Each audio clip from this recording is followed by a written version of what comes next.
chapelle aujourd'hui à l'orgue recrute tous les jours de nouvelles musiciennes. Merci. Merci beaucoup.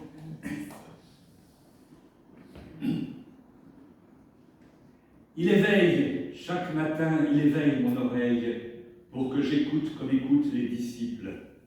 Le Seigneur l'Éternel m'a ouvert l'oreille et je n'ai point résisté, je ne me suis point retiré en arrière. Ainsi parle le prophète Ésaïe. Bienvenue donc à vous tous qui êtes venus écouter une parole que nous essayerons aujourd'hui de discerner dans le récit des rameaux. Et que la grâce et la paix qui nous sont offertes de la part du Seigneur vous soient multipliées. Prions. Père, nous voici réunis devant toi en ce dimanche, au cœur de nos vies tourmentées. Tu nous ouvres ce temps de culte comme une accalmie nécessaire où le recul se prend, où les paroles échangées se déposent des pères de tout pouvoir blessant. En ce moment privilégié, dans l'agitation de nos existences, tu inscris ta présence comme une éclaircie bienfaisante. En réponse à nos questions sans fin, tu offres ta parole apaisante. Nous voici, Seigneur. Bénissons Dieu, le seul Seigneur.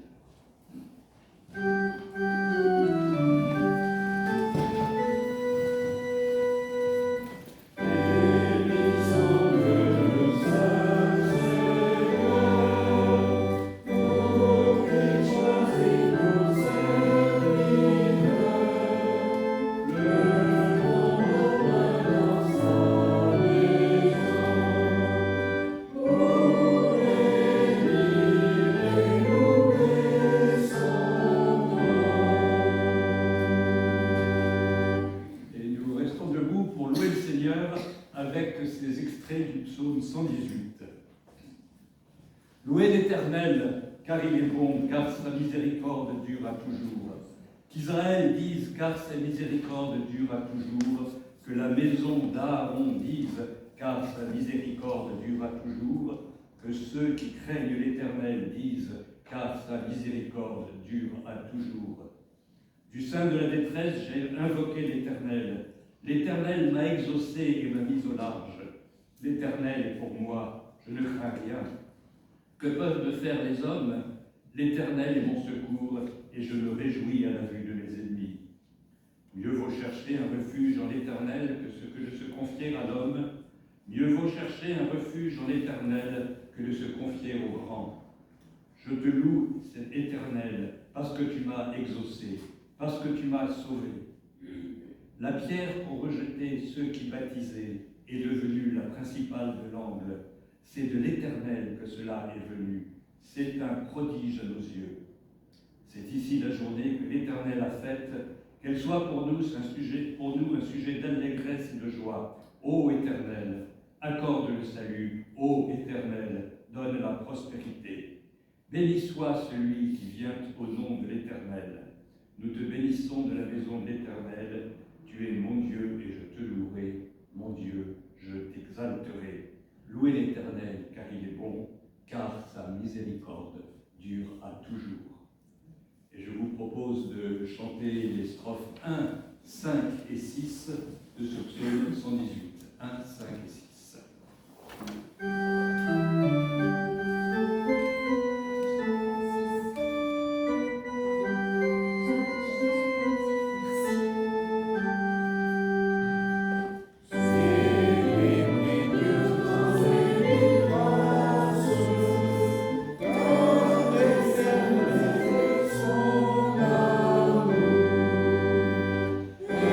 Inclinez-vous devant sa voix.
Philippiens. Si donc il y a quelque consolation en Christ, s'il y a quelque soulagement dans la charité, s'il y a quelque union d'esprit, s'il y a quelque compassion et quelque miséricorde, rendez ma joie parfaite, ayant un même sentiment, un même amour, une même âme, une même pensée. Ne faites rien par esprit de parti ou par vaine gloire, mais que l'humilité vous fasse regarder les autres comme étant au-dessus de vous-même. Que chacun de vous, au lieu de considérer ses propres intérêts, considère aussi ceux des autres. Ayez en vous les sentiments qui étaient en Jésus-Christ. Dieu d'amour, tu fais connaître.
Face à l'exhortation à avoir les sentiments qui étaient en Jésus-Christ, prions pour professer à Dieu que nous ne nous en sentons pas vraiment capables.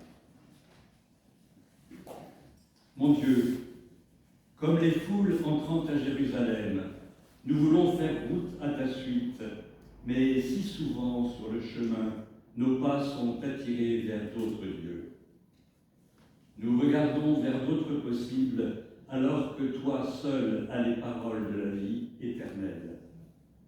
Tu veux faire de nous tes disciples, mais le poids du quotidien pèse souvent plus lourd que ce qui a valeur éternelle. Nos cœurs sont encombrés, nos esprits sont assombris par nos luttes. Nous te demandons pardon pour toutes nos fuites. Amen.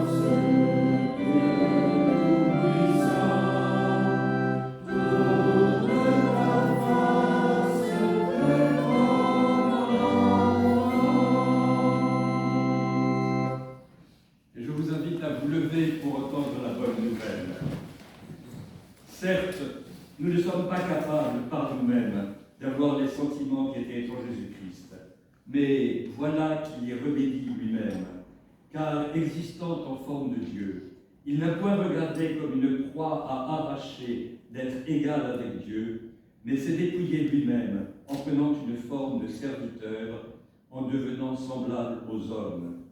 Et ayant paru comme un simple homme, il s'est humilié lui-même, se rendant obéissant jusqu'à la mort, même jusqu'à la mort de la croix. Nous n'avons plus à aller jusqu'à lui, il est venu jusqu'à nous, nous offrir son salut gratuitement. Chantons à Dieu notre reconnaissance.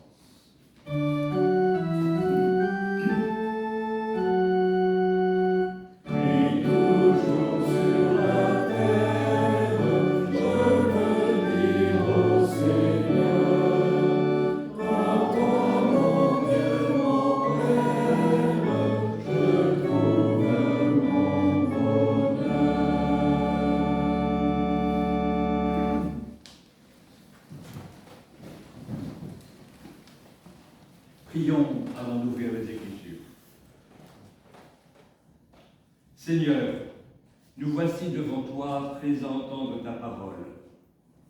Nous te prions de venir à notre rencontre, toucher nos cœurs et notre intelligence, donner de la profondeur à notre écoute et du sens à nos pas. Que ta parole soit une lampe à nos pieds, une lumière sur nos sentiers. Amen. Et en ce dimanche des Rameaux, nous relisons le récit bien connu de l'entrée de Jésus à Jérusalem. Cette année, il nous est proposé dans l'Évangile selon Matthieu, au chapitre 21. Je vais déborder un tout petit peu les lectures proposées par le lectionnaire et lire les 19 premiers versets. Lorsqu'ils approchèrent de Jérusalem et qu'ils furent arrivés à Bethphagée, vers le mont des Oliviers, Jésus envoya 2 disciples en leur disant « Allez au village qui est devant vous.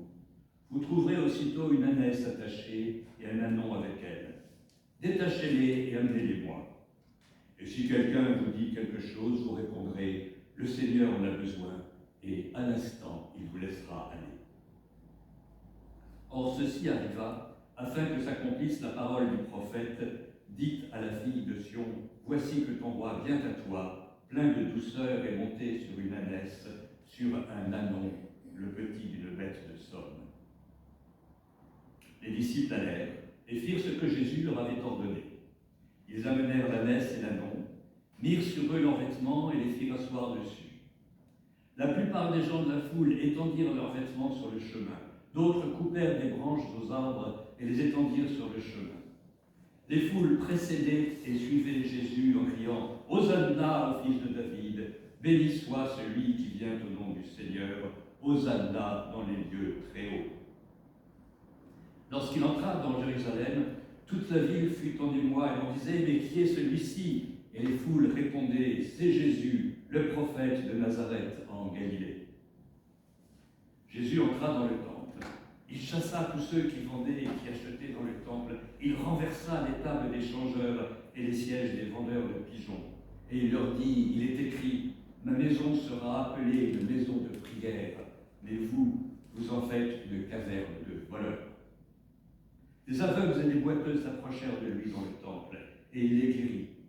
Mais les principaux sacrificateurs et les scribes furent indignés et à la vue des merveilles qu'il avait faites et des enfants qui criaient dans le temple « Hosanna au fils de David ». Ils lui dirent « Entends-tu ce qu'ils disent ?» « Oui, leur répondit Jésus. N'avez-vous jamais lu ces paroles ? Tu as tiré des louanges de la bouche des enfants, de ceux qui sont à la mamelle. » Il les laissa et sortit de la ville pour aller à Béthanie où il passa la nuit. Le lendemain, en retournant à la ville, il eut faim. Il vit un figuier sur le chemin et s'en approcha, mais il ne trouva que des feuilles et il dit que aucun fruit ne naisse jamais plus de toi. Et à l'instant, le figuier sécha.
Voilà un texte que nous connaissons bien. Et pourtant, en le relisant pour le prendre comme base d'une prédication, je crois que c'est la première fois que je prêche sur le texte des Rameaux, il m'a plongé dans des abîmes de perplexité. Mais le bilan, après avoir cherché à comprendre, est une vraie bonne nouvelle. Un message de joie, certes, mais surtout de liberté. Alors il faut que je m'explique, tant sur ma perplexité que sur les conclusions que j'en tire. Perplexité. Je vais être brutal. Jésus cède-t-il finalement aux fameuses tentations attribuées au Satan au début de son ministère? Regardez, tout y est. La loi royale, le défi aux lois de la physique. Luc lui fait dire s'ils se taisent, les pierres crieront. C'est bien aussi difficile que de se jeter du haut du temple. Et enfin, la fin, ponctuée par un prodige, non point cette fois pour changer les pierres en pain, mais pire, pour se venger d'un fruitier trouvé stérile. Et Marc enfonce le clou en précisant que ce n'était pas la saison, et en effet, on n'a jamais vu de figue comestible sur un figuier à Pâques. On sait bien que des évangiles de l'enfance, des évangiles apocryphes, présentent un enfant Jésus qui fait des prodiges pour satisfaire ses caprices. Bien sûr, rien de tel dans les évangiles canoniques. Mais est-ce à cela qu'on assiste ici? Horrible blasphème. Alors je ne reviendrai pas sur l'épisode du figuier, mais cette entrée, parfois qualifiée de royale à Jérusalem, a de quoi surprendre, surtout si l'on se souvient du nombre de fois où Jésus demande à ses interlocuteurs de ne pas publier ses miracles, voire son statut divin. C'est ce que les théologiens appellent le secret messianique. Souvenez-vous par exemple à la descente du mont de la Transfiguration dans ce même évangile. Comme il descendait de la montagne, Jésus leur donna cet ordre, ne parler à personne de cette vision jusqu'à ce que le Fils de l'homme soit ressuscité d'entre les morts. Ou on pense aussi à cette brève notice dans l'évangile de Jean. Jésus, sachant qu'on allait venir l'enlever pour le faire roi, se retira à nouveau seul dans la montagne. Décidément, se faire acclamer comme roi ne semble pas conforme au caractère de Jésus. Alors vous me direz, c'est pas vraiment comme roi. À cette époque, un roi entre dans sa capitale sur un destrier, un cheval de guerre, pas sur un ridicule ânon qui devait laisser traîner Jésus presque jusque par terre. Mais déjà pour ses contemporains, l'allusion à la prophétie de Zacharie était transparente. Sois transporté d'allégresse, fille de Sion, lance des clameurs, fille de Jérusalem. Voici, ton roi, il vient à toi. Il est juste et victorieux, il est humble et monté sur un âne, sur un ânon, le petit d'une bête de somme. C'est même sans doute pour mieux coller à ce texte que Matthieu fait citer l'ânesse par Jésus, alors que les autres évangiles ne parlent que de l'ânon. Alors, certes, le roi messianique annoncé par Zacharie est un roi de paix. La prophétie continue par « Je retrancherai d'Éphraïm les chars et de Jérusalem les chevaux. Les arcs de guerre seront retranchés. Il parlera de paix aux nations et sa domination s'étendra d'une mer à l'autre, du fleuve jusqu'aux extrémités de la terre. » Mais il est bien question de domination jusqu'aux extrémités de la terre. Les contemporains de Jésus ne pouvaient penser qu'à la domination politique, et tel était bien le Messie qui les attendait. Un chef de guerre qui libérerait Israël de l'occupant, non pas un pseudo-roi qui se laisserait crucifier par lui. Et Jésus se prête à ce grand malentendu, comme écrit Antoine Nuis. Et excusez mon insistance, mais le malentendu est encore plus manifeste si on regarde les détails. Ainsi, les vêtements étendus sur l'âne et sous les pas font référence à l'accueil de Jéhu quand le prophète est venu lui annoncer qu'il sera roi d'Israël. Mais croyez-moi, rapprocher Jésus de Jéhu serait un scandale absolu. Car la suite des exploits de Jéhu est une longue suite de massacres épouvantables, au milieu desquels il se fait livrer dans des corbeilles les 70 têtes des fils d'Akab et autres horreurs. Un texte vraiment épouvantable dont on se demande un peu ce qu'il fait dans la Bible, mais il y en a d'autres. Alors, comprenez ma perplexité. Une façon de se tirer de difficultés serait de décider que les évangélistes, à la suite de Marc sans doute, ont en grande partie imaginé cet épisode pour des raisons plus polémiques que théologiques. Il s'agirait d'opposer les acclamations de la foule le jour des rameaux à ces vociférations 5 jours plus tard au cri de crucifix. Et ce serait dans cet objectif, passablement polémique donc, que cet épisode aurait été placé à proximité de la Passion. En effet, un certain nombre d'exégètes font remarquer que cette description de cette fête est très proche des manifestations prévues pour la fête de Sukkot, la fête des cabanes, qui se tient à l'automne. Moi, je veux bien que les évangélistes aient un peu déplacé pour insister sur la versatilité de la foule. Je reviendrai sur cette foule tout à l'heure. Mais le fait que les 4 évangiles en parlent, même Jean, qui ne doit pas grand-chose à Marc, me convainc que, avec une certaine exagération, peut-être, ça correspond bien à un épisode de liesse populaire qui s'est produit autour de Jésus à l'entrée de Jérusalem, et auquel Jésus se serait prêté. Et que ce soit l'automne ou au printemps, n'y change pas grand-chose. Alors l'étonnement continue avec la scène qui suit. « Heureux les doux !» s'était exclamé Jésus. « Ah, voilà la douceur !» La scène est décrite ici avec beaucoup de sobriété. Imaginez un jeune rabbi en colère renversant les tables des changeurs. Il y avait une monnaie propre au temple et des changeurs de monnaie. Les pièces qui roulent par terre, ces hommes à 4 pattes en train de courir après, les vociférations de la foule, les cris des animaux. Si Matthieu ne parle que des colombes, d'autres évangéliques parlent des brebis et des bœufs. Et le fouet de cordes que Jésus s'était fait pour chasser les marchands. Ah, que de douceur. Bref, un vrai chaos, bien loin tant de l'image de douceur qu'on attache volontiers à l'auteur des Béatitudes que du secret messianique. Un grand tumulte qui n'a pas dû passer inaperçu. Il n'y manque que les sirènes des voitures de police appelées au téléphone par les responsables du temple. Là, j'en rajoute peut-être un peu. Alors voilà, je sais dire en quoi ce texte me laisse perplexe. Et encore, je renonce à commenter l'épisode du figuier desséché. Mais saurais-je dire quelque chose qu'il m'apprend, une bonne nouvelle pour moi aujourd'hui? Alors pour commencer, rappelons que la proclamation principale de Jésus dans les évangiles, c'est « le royaume s'est approché ».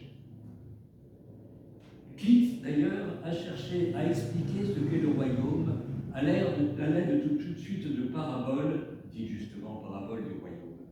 Car Jésus lui-même a de la peine à faire comprendre ce qu'est le royaume. Je cite quelques passages.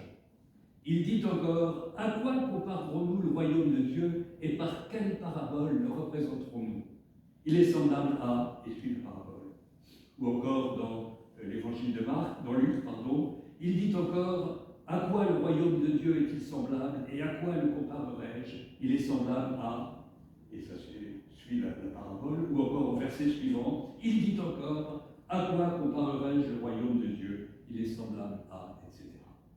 Donc Jésus a un peu de peine à faire comprendre ce qu'est le royaume. Alors on sait que l'image constante du royaume, c'est un banquet de fête. Et d'ailleurs, dans ce même évangile selon Matthieu, le chapitre suivant, celui que nous avons lu, commence par « Le royaume des cieux est semblable à un roi qui fit des noces pour son fils ».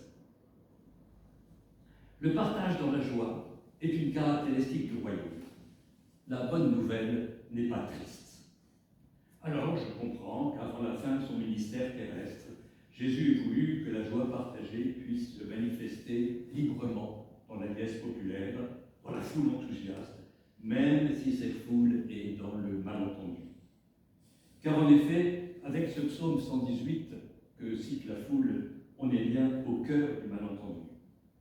Dans le psaume, le psalmiste répète à 3 reprises, parlant de ses ennemis, « Au nom de l'Éternel, je les taille en pièces. » Heureux les doux, heureux les artisans de paix. Mais à ce propos, qui est cette foule qui précède et qui suit Jésus, nous dit Matthieu, et qui l'acclame par les paroles du psaume 118? Dans ceux qui suivent, je vois facilement une allusion à la suivance, au sens d'être disciple d'eux. sens que propose mon dictionnaire pour le mot grec rendu ici par suivant. Mais alors, dans ceux qui le précèdent, évoqués par Matthieu, faut-il voir ceux qui en rajoutent, ceux qui en font trop? À nouveau, mon dictionnaire autorise cette interprétation. Et on peut se demander, si ce n'est pas là l'intention de Matthieu, pourquoi il se donne la peine d'évoquer explicitement les foules qui précédaient et qui suivaient Jésus.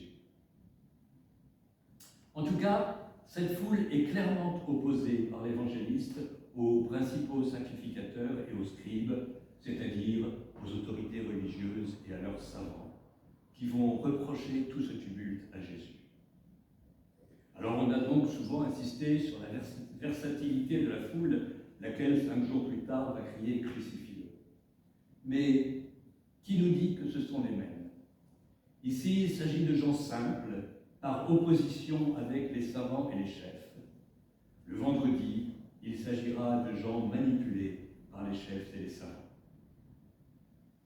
Alors, cette image des gens simples, plus accessibles à la bonne nouvelle que les chefs religieux, va ressurgir au début de la Réforme allemande avec un personnage fictif qui s'appelle Karl Stans. Alors, je ne sais pas bien prononcer l'allemand.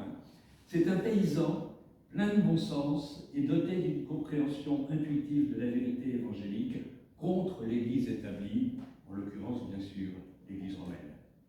Et même Zwingli, en Suisse, va collaborer à des libelles mettant en scène ce Karl Stans. Hélas, la guerre des paysans va mettre à mal cette coalition du réformateur avec les paysans. Mais on retrouve cette même idée, 150 ans plus tard, dans la résistance camisarde, où des prophètes sans instruction préalable vont surgir du petit peuple et peut-être suivre, voire précéder Jésus. Et Matthieu suggère fortement une idée semblable en introduisant brusquement les enfants parmi ceux qui crient Hosanna au fils de David dans le temple. Et pour faire bonne mesure, il nous montre Jésus citant le psaume 8 pour approuver la louange des enfants. Alors, que faire de cette image pour moi qui, très immodestement, ai du mal à me reconnaître parmi les gens simples et sans instruction? En tout cas, une ardente exhortation à l'humilité, ou plus exactement, à toujours chercher, dans une expression de la foi différente de la mienne, une part de vérité susceptible de m'échapper avec mes lectures et mes cours de théologie. Mais revenons-en à cette perplexité qui m'assaille en abordant ce texte. Au fond, elle n'a pas lieu d'être, ou mieux, elle est salutaire. En effet, que conclure des contradictions qui m'ont interrogé? Eh bien, je crois qu'aucune attitude de Jésus, et donc aussi aucun commandement, sauf sans doute les commandements d'amour, aucun texte ne s'applique indifféremment dans toutes les circonstances, sans considération de ce qu'ils veulent dire incarné dans le présent, dans son contexte. Un principe de liberté et de responsabilité. Et ceci m'est rappelé avec force par cette lecture, mais en fait, ça n'a rien de très original. C'est un point de vue que d'autres ont souligné avant moi. Je pense notamment à Jacques Ellul, une de mes références favorites, mais il est loin d'être le seul. Et c'est ce qu'il dit, Ellul, quand il dit que la Bible est un livre de questions et non pas de réponses. Et je cite encore Ellul, dans Le vouloir et le faire, une critique théologique de la morale. Le commandement de Dieu, écrit-il, n'est pas une règle générale. Il est toujours particulier pour un homme dans cet instant, dans cette situation. Et c'est une des richesses inépuisables de notre Bible, de notre texte fondateur. J'évite le mot de sacré. C'est donc une richesse que d'être toujours ouvert au sens de n'imposer guère de réponses univoques aux questions qui peuvent traverser les lecteurs. Alors c'est un reproche qu'on entend les opposants faire à la Bible. On y trouve tant de contradictions. Et oui, c'est ainsi qu'elle nous laisse tant de liberté et avec elle de responsabilité. Même les figures emblématiques, à commencer par Abraham, Moïse, David, tous sont décrits comme étant péchés et abominations. Et oui, ils sont décrits comme des hommes, pas comme des anges. Est-ce à dire qu'il n'y a aucun enseignement à tirer de ces récits? Non point. Mais à toi, lecteur, de comprendre ce que, dans la situation concrète où tu es, tu peux tirer comme enseignement. Et c'est une des grandes originalités de notre compréhension d'un texte censé nous apporter la parole de Dieu. Le texte n'est pas la parole, mais au travers du texte, nous sommes appelés à l'entendre, incarné en fonction du contexte, souvent de façon improbable. N'avez-vous jamais lu ces paroles? Tu as tiré des louanges de la bouche des enfants, de ceux qui sont à la mamelle. Amen.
Je vous invite à vous lever pour chanter les 3 strophes du cantique 33-31.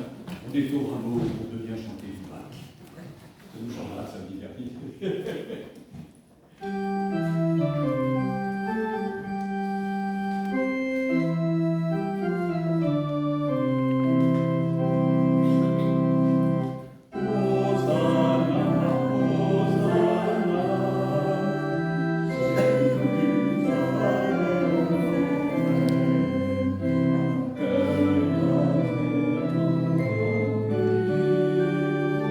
Sommet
fois avec les premiers témoins.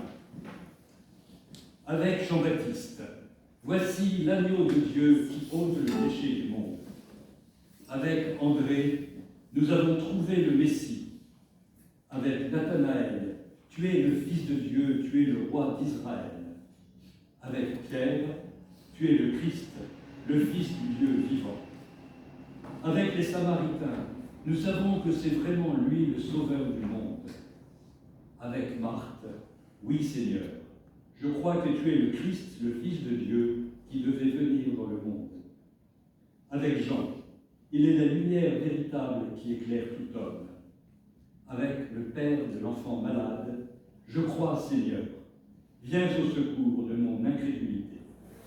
Avec le centurion, cet homme était véritablement Fils de Dieu.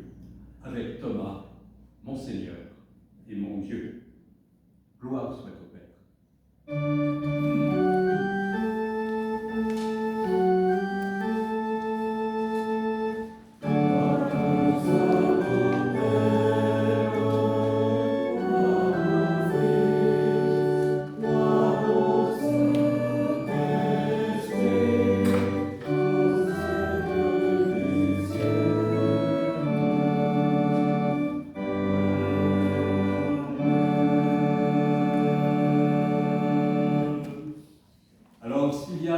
Conseillers presbytéraux dans l'assistance, je les invite à venir pour les annonces.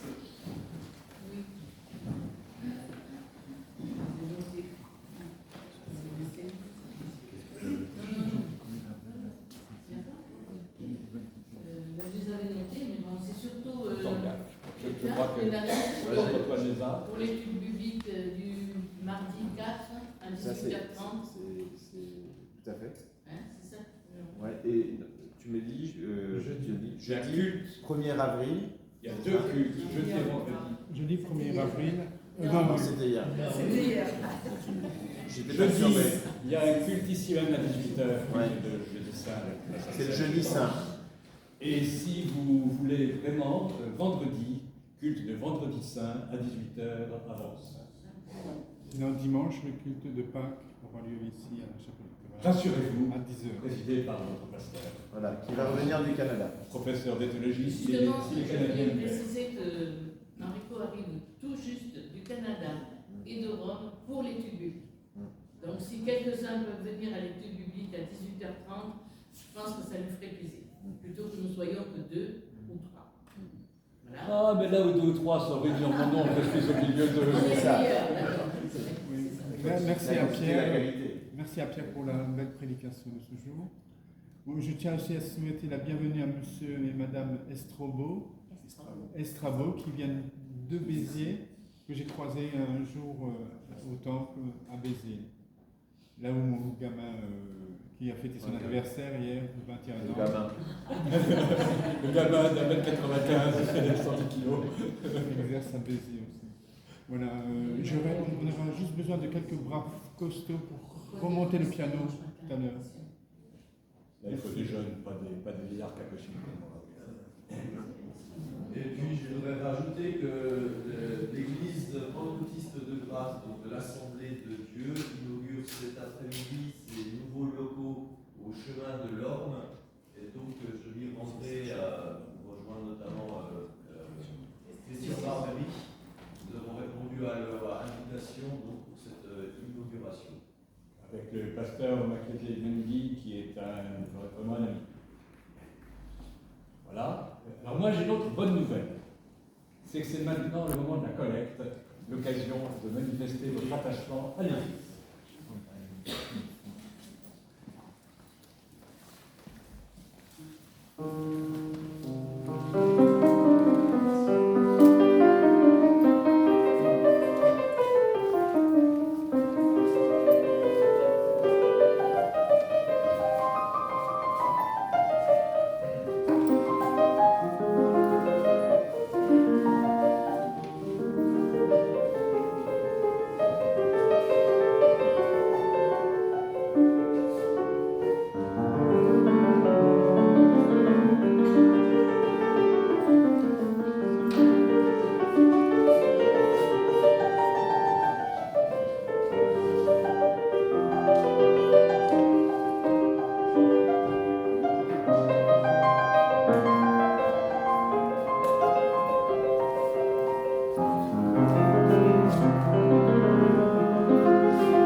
pensais que pour la collecte, il fallait un air joyeux. Merci.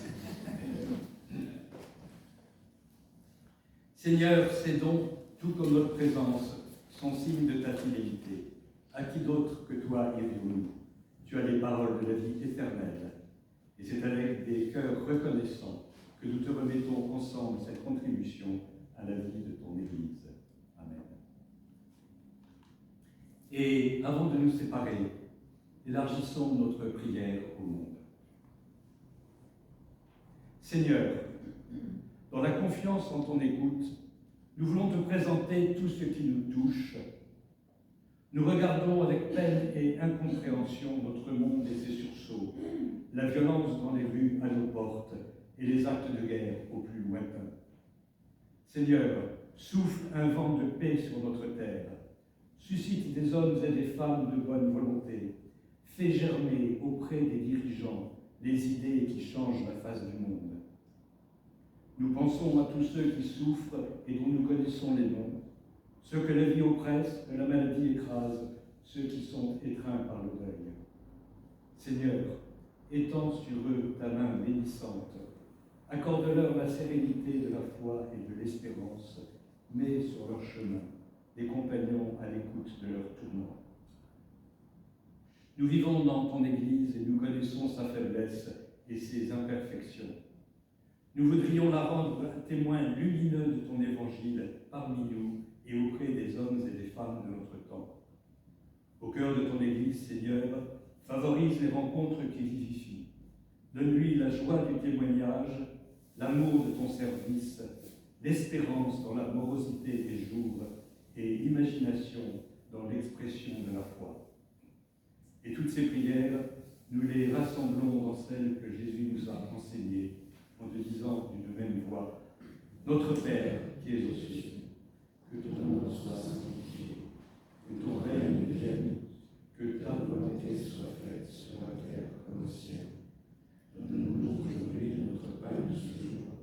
Pardonne-nous nos offenses, comme nous pardonnons aussi à ceux qui nous ont offensés.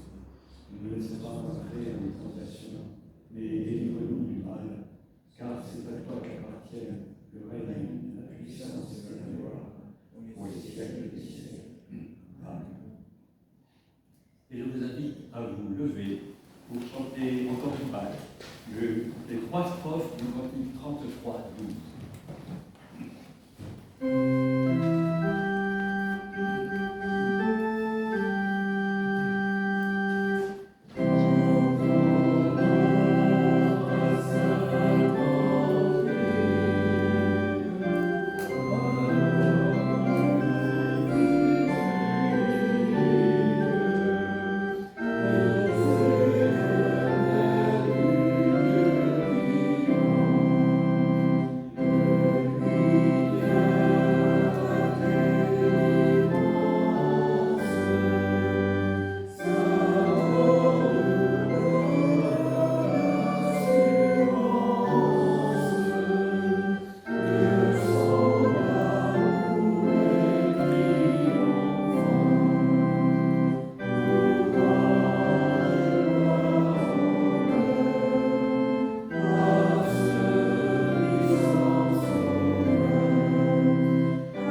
auquel nous sommes appelés.